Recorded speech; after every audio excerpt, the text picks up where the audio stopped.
रूसी अधिकारियों के अनुसार कम से कम 91 ड्रोन्स मॉस्को पर गिरे। इससे राजधानी में दहशत फैल गई है। रशिया यूक्रेन में अब एक और जंग की अदावत हो गई है। रूस का दावा है सोमवार रात को कुल 337 यूक्रेनी ड्रोन्स मार गिराए गए, जिनमें से 91 मॉस्को क्षेत्र में थे। डोमोडेडोवो जिले में एक ट्रेन स्टेशन भी क्षतिग्रस्त हो गया, जो मॉस्को से लगभग 35 किलोमीटर साउथ में स्थित है। रूसी टेलीग्राम चैनल बाजा, जो सुरक्षा एजेंसियों से जुड़ा है, उसने ऐसे वीडियो साझा किए जिसमें ड्रोन्स हमलों से लगी आग के कारण कई इमारतें जलती हुई दिख रही हैं। रूसी अधिकारी और प्रो रशियन मीडिया बार बार दावा कर रहे हैं कि सुरक्षा बलों ने ड्रोन्स को मार गिराए हैं, लेकिन उनके मलबे से रिहायशी इलाकों और सुविधाओं को नुकसान हुआ है, चाहे ड्रोन सैन्य ठिकानों को निशाना बनाकर भेजे गए हों या नहीं। खैर, यह हमला ऐसे समय में हुआ है जब यूक्रेन और अमेरिका की टीम्स मंगलवार को सऊदी अरेबिया में शांति वार्ता के लिए तैयार हो रही हैं। इस बैठक को अमेरिका की ओर से 3 साल से चल रहे इस युद्ध को समाप्त करने की एक नई कोशिश के रूप में दिखाया जा रहा है। रूस के सीमावर्ती बेलगोरोद क्षेत्र और दक्षिण पूर्वी रियाजान क्षेत्र के गवर्नर्स ने भी कहा कि उनके इलाके ड्रोन हमलों की चपेट में आए।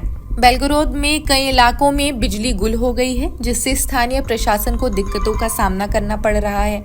रूस के रक्षा मंत्रालय ने कहा सोमवार रात में यूक्रेन ने रूस पर कुल 337 ड्रोन दागे, जिनमें से 91 मॉस्को में थे।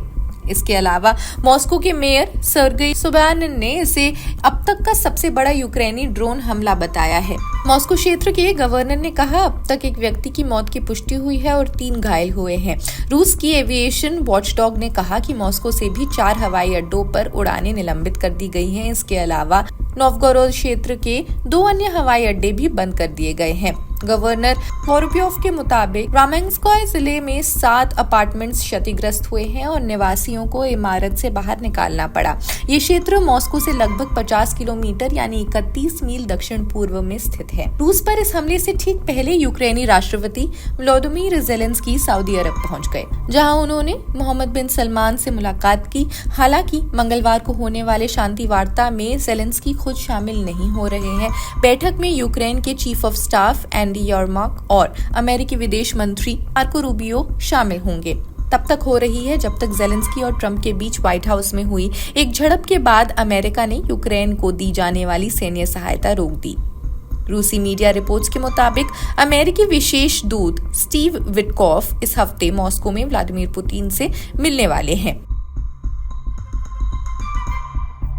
अमेरिकी विदेश मंत्री ने जानकारी दी यूक्रेन को इस वार्ता में कठिन फैसले लेने होंगे। इससे एक संकेत मिलता है कि संभावित क्षेत्रीय रियायतें अब रशिया को दी जा सकती हैं। यूक्रेन को कठिन समझौते करने पड़ रहे हैं, ठीक वैसे ही जैसे रूस को अब करने होंगे। युद्ध का कोई सैन्य समाधान नहीं है।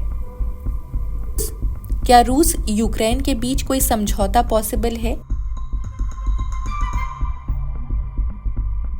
ये तो आश्चर्य की बात है जब रूस अमेरिका के विपरीत खड़ा था।